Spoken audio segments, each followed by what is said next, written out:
commonly spoken of due to the ill presence of Satan among people. The feast of Saint Anthony Abbot this January 17 is very appropriate. He was born in the year 251 and lived more than 100 years.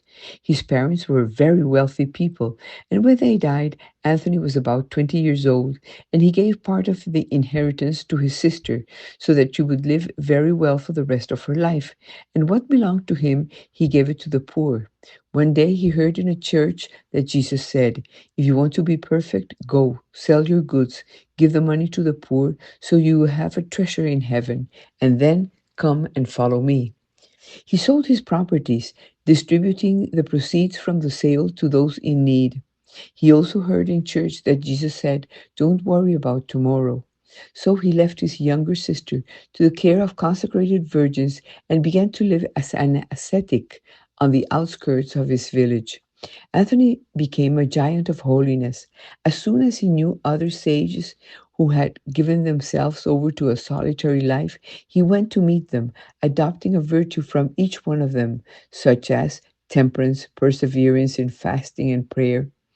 In his solitary life, the most varied temptations linked to earthly goods, affections, bodily pleasures began to manifest themselves with greater force than usual. Through them, the devil tried to make him abandon the consecrated life to God.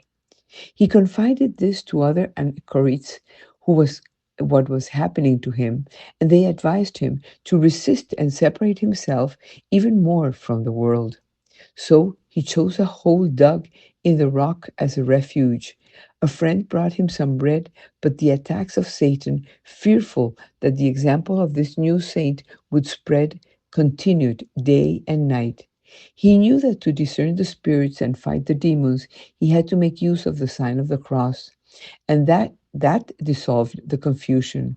He also knew that he needed to pray and work, and so to constant prayer he added work.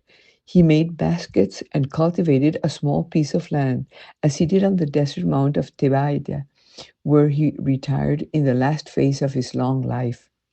He was a great connoisseur of the Holy Scriptures and taught that these are the first compass for the Christians, who has to accompany them with the tradition of the fathers of the church and the exhortations to remain firm in the faith of Christ.